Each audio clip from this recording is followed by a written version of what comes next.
This is so cool. I was in Yellowstone for a year and a half. My job was to shed light on wolf behavior in a natural landscape. A lot of times wolves get persecuted, and this was an opportunity for me to just show wolves for what they were, for being large, beautiful megafauna carnivores.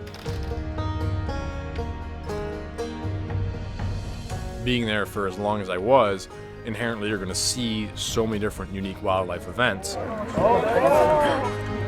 I'm assigned to do wolves, but if I see an incredible thing happening over here, it's like, of course I'm going to photograph that. You can't look away. That's not what we do.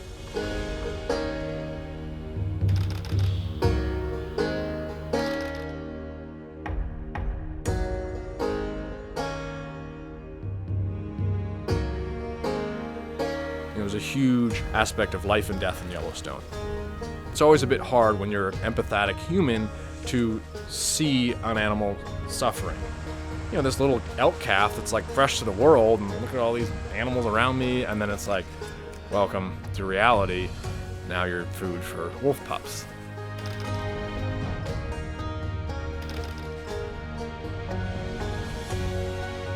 Photographing wildlife is always this balance between what you can control and what you can't control.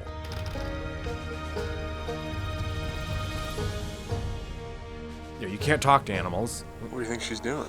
Even if you could, it's like, that probably wouldn't be ethical to be like, oh yeah, could you just take your whole family of wolves and go up on that ridge line and oh, the moon's right there. Could you just start howling in front of the moon? That'd be great.